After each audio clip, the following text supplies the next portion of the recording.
بسم اللہ الرحمن الرحیم۔ اعراب پہ بات ختم ہوئی تھی تو آگے ابن حاجب عامل کو ڈیفائن کر رہے ہیں کہ عامل کیا ہوتا ہے۔ یہاں پہ عامل کی بحث کرنا ضروری اس لیے تھا کہ مورب کے آخر میں جو تبدیلی ہوتی ہے اس کا ایک سبب تھا اعراب اور دوسرا سبب ہے عامل۔ اعراب کو مقدم اس لیے کیا کہ وہ سبب قریب ہے اور عامل کو مؤخر اس لیے کیا کہ یہ سبب بعید ہے۔ اور عامل سے مراد عام ہے، لفظی عامل ہو یا معنوی عامل ہو، کوئی بھی عامل ہو اس کی تعریف یہی ہوگی۔ تو عامل کی تعریف کیا ہے؟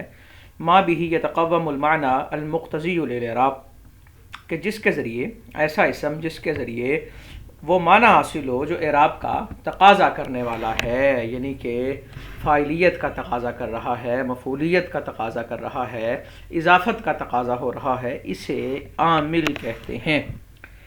فالمفرد المنصرف، یہاں سے ابن حاجب کچھ اعراب بیان کر رہے ہیں، اعراب بیان کر رہے جسے ہم نے ابتدائی کتابوں میں اس میں غیر متمکن کی اقسام کے نام سے بھی یاد کیا ہے۔ اعراب تو وہی ہے، اقسام بھی وہی ہیں، لیکن ابن حاجب اسے اپنے انداز میں بیان کر رہے ہیں، تو اس لیے یہاں پہ صرف اسی چیز کو میں ڈیفائن کروں گا یا ایکسپلین کروں گا جو پہلے ہم نے نہ پڑھی ہو یا جس کی زیادہ ضرورت ہے، ورنہ یہ نام بھی وہی ہیں، اعراب بھی وہی ہیں، اس کی مثالیں بھی وہی ہیں، اور اس کی ڈیٹیل جاننے کے لیے ہدایت النحو یا نحمیر کے اسباق دیکھے جا سکتے ہیں۔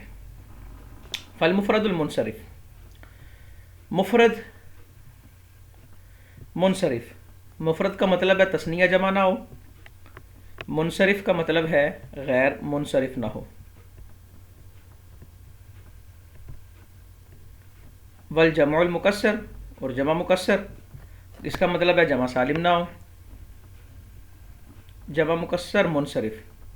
اچھا جی، جمع مکسر منصرف سے اعتراض کر رہے ہیں جمع سالم سے، تو مفرد منصرف اور جمع مکسر منصرف ان کا اعراب بالضمۃ رفعا، حالت رفعی میں ضمہ کے ساتھ، والفتحۃ نصبا، اور حالت نصبی میں فتح کے ساتھ، والکسرۃ جرا، اور حالت جری میں کسرہ کے ساتھ۔ جمع المؤنث السالم، جمع مؤنث سالم، اس کا اعراب بالضمۃ، حالت رفعی میں ضمہ کے ساتھ، والکسرۃ، اور حالت نصب و جر میں کسرہ کے ساتھ۔ غیر المنصرف، جو غیر منصرف ہے، اس کا اعراب حالت رفعی میں ضمہ کے ساتھ، حالت نصب و جر میں فتح کے ساتھ۔ ابو کا، اخو کا، ہمو کی، ہنو کا، یہ ہمو کی پہ غور کریں، باقی چیزیں تو ساری پرانی رپیٹ ہو رہی ہیں، ان کی مثالیں وغیرہ سب طلباء کو ازبر ہے، تو اس میں وقت میں صرف نہیں کر رہا تاکہ زیادہ سے زیادہ ہم اس کتاب کا حصہ جو ہے وہ پڑھ سکیں۔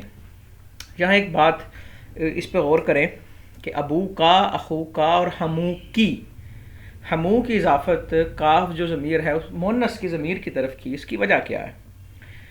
وجہ یہ ہے کہ ہمو کہتے ہیں وہ رشتہ دار جو عورت کا رشتہ دار لگتا ہے اس کے خامند کی طرف سے، یعنی کہ ہمو سے مخاطب کوئی عورت ہی ہے، تو اسی لیے کاف ضمیر مؤنث کی لائے، تو ہمو کی تیرا دیور، تو عورت کا باپ کی طرف سے اس کے خامد کی طرف سے جو قریبی رشتہ دار ہے وہ خامد کا بھائی ہے، تو اس لیے ہمو کی لائے۔ ابو کا، اخو کا، ہمو کی، ہنو کا مطلب بھی پہلے پڑھ چکے ہیں، شرم گاہ کو کہتے ہیں، برے کام کو کہتے ہیں، اس طرح کی چیزوں کو ہنو کہتے ہیں۔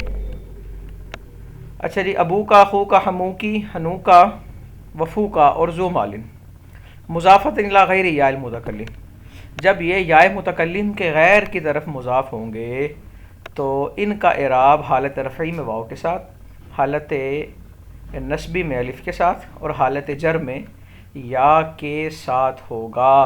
المثنی، مثنیٰ کا اعراب، کلا کا اعراب جب یہ ضمیر کی طرف مضاف ہو، اور اسنانی اور اسنتانی کا اعراب حالت رفعی میں الف کے ساتھ، حالت نصب و جر میں یا کے ساتھ ہوگا۔ ہاں، کلا کے بعد کلتا کیوں نہیں آیا؟ ابن حاجب نے کلا کے بعد کلتا اس لیے ذکر نہیں کیا، کلا اصل ہے اور کلتا فرع ہے، اصل کا ذکر کرنا فرع کے ذکر سے بے نیاز کر دیتا ہے، تو اب پھر اس جواب پہ اعتراض ہوگا، تو اس نانی کے بعد اس نہ تانی کیوں لائے؟ یہاں پر بھی اصل کے ذکر پہ اکتفا کرتے اور فرع کو بیان نہ کرتے۔ تو اس کا جواب یہ ہے، اس نانی اور اس نہ تانی اصل میں ہوتا یہ ہے کہ عدد کے باب میں نا تذکیر و تانیث کا حکم کچھ مختلف ہوتا ہے۔ تو ابن حاجب اسنانی کے بعد اسنتانی لے کے آئے کہ یہاں پر ان دونوں کا اعراب مختلف نہیں بلکہ ایک ہے۔ اور اسنانی اور اسنتانی کے حوالے سے یہ بھی ذہن میں رکھیں کہ یہ صورتاً تو ہمیں تثنیہ نظر آتے ہیں، لیکن حقیقتاً یہ تثنیہ نہیں ہے۔ حقیقتاً تثنیہ کیوں نہیں ہے؟ کیونکہ اس نانی کا واحد اسن نہیں آتا۔ اس نانی صورتاً یہ تثنیہ نظر آتے ہیں، حقیقتاً یہ تثنیہ نہیں ہے۔ اسی طرح قلعہ جو ہے اس کا معنی تو تثنیہ والا ہے، لیکن لفظ جو ہے یہ تثنیہ والا نہیں ہے۔ قلعہ یہ مضاف ہو اس میں ضمیر کی طرف، اس میں ظاہر کی طرف نہیں۔ اور اسنان اور اسنتان ان کا اعراب آتا ہے حالت رفعی میں الف کے ساتھ، حالت نصب و جر میں یا کے ساتھ۔ جمع مذکر سالم اور الو اور اشرونہ اور اس کے اخوات یعنی کہ شرونہ تا تسعونہ تک، ان کا اعراب کیا آتا ہے؟ حالت رفعی میں واو کے ساتھ، حالت نصب و جر میں یا کے ساتھ۔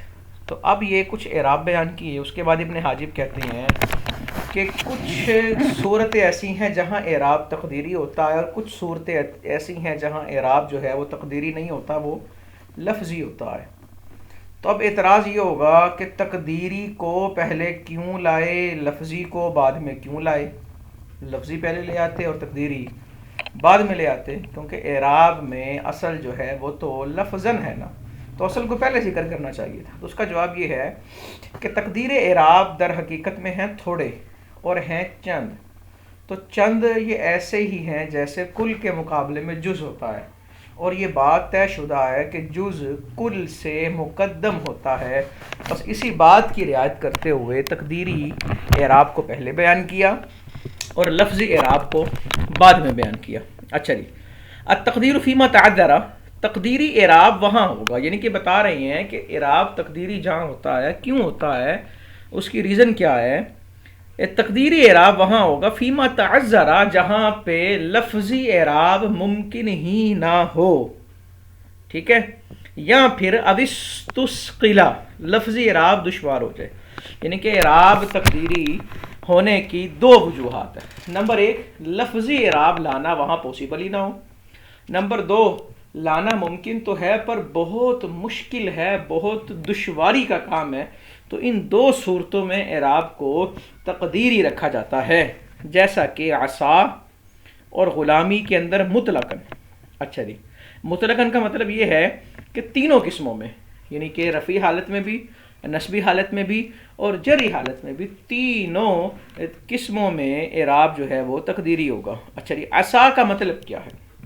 انہوں نے صرف مثال پہ اکتفا کیا، جس طرح پیچھے بھی اعراب بیان کی ابن حاجب نے، لیکن ان کی مثالیں نہیں دی۔ کیوں نہیں دی؟ کیونکہ مثالیں وہ بہت مشہور ہیں، زبان زد عام ہے، طلباء ان سے بخوبی واقفیت رکھتے ہیں، تو اس کے اندر وقت کا ضیاع نہیں کیا، وہ طلباء کو پہلے سے ہی معلوم ہے۔ اور یہاں پر صرف مثال بیان کی، تعریفوں کے پیچھے نہیں گئے، تاکہ مثال سے اشارہ ہو جائے اور تھوڑی جگہ میں تھوڑے وقت میں زیادہ بات کہی جا سکے اور سمجھائی جا سکے۔ اچھا جی، عصا کا مطلب ہے، عصا سے مراد ہر وہ اسم ہے جس کے آخر میں الف مقصورہ ہو، ٹھیک ہے جی۔ اور غلامی سے مراد ہر وہ اسم ہے جو جمع مذکر سالم نہ ہو، یعنی کہ غیر جمع مذکر سالم اور یائے متکلم کی طرف مضاف ہو، غیر جمع مذکر سالم اور یائے متکلم کی طرف مضاف ہو، تو یہ مراد ہے۔ اچھا جی، یہ تو ہیں دو وہ صورتیں جہاں پر اعراب کو لفظاً لانا ممکن ہی نہیں۔ اچھا جی، اب وہ صورت جہاں اعراب کو لفظاً لانا اوستثقلا دشوار ہے، بہت مشکل ہے، جیسا کہ قازن، مثال دی قازن۔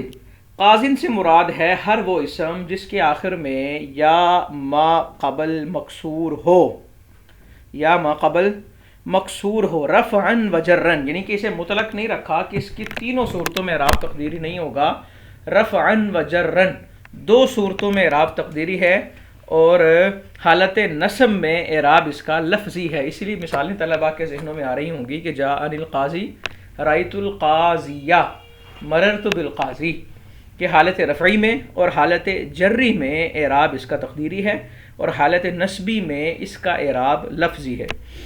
اسی طرح مسلمیہ، یہاں پر اعراب تقدیری ہوگا رفعن، صرف رفعی حالت میں، حالت نصبی و جری میں نہیں. مسلمیہ سے مراد ہے جمع مذکر سالم جو یائے متکلم کی طرف مضاف ہو. اچھا جی، اب میں دیکھ رہا ہوں طلباء کے ذہنوں میں یہ سوال ابھر رہا ہوگا کہ مسلمیہ مسلمیہ مسلمیہ، رفعی نصبی جری، تینوں حالتوں میں پڑھا تو ایک ہی طریقے سے جاتا ہے، اور میں نے کہا ہے کہ اس کا اعراب صرف رفعی حالت میں تقدیری ہے، باقی تقدیری نہیں.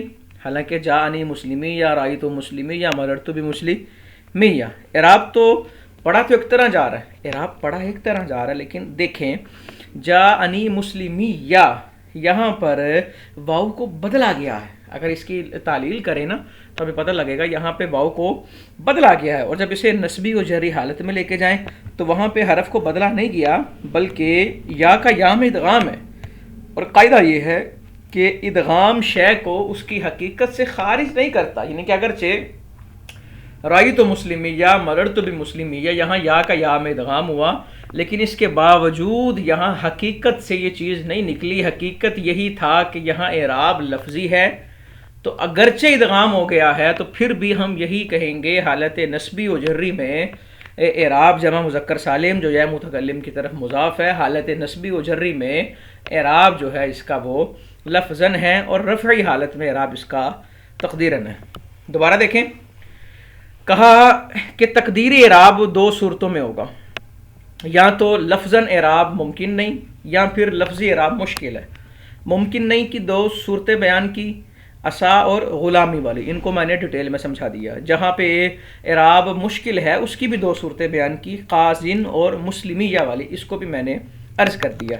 واللفظی فیما عداہ، اور لفظی اعراب وہاں ہوگا فیما عداہ، جو ان کے علاوہ دیگر صورتیں ہیں وہاں اعراب لفظی ہوگا. اصول بھی یہی ہے، جب ہم نے کافی ساری چیزوں کا بیان کرنا ہو تو ہم قلت کو بیان کر دیتے ہیں اور کثرت کی طرف اشارہ کر دیتے ہیں. جیسا کہ قرآن کا بھی اصول یہ ہے نا کہ قرآن میں حرام کو بیان کیا گیا کہ یہ چیزیں حرام ہیں اور ان کے علاوہ جو ہے وہ حلال ہے.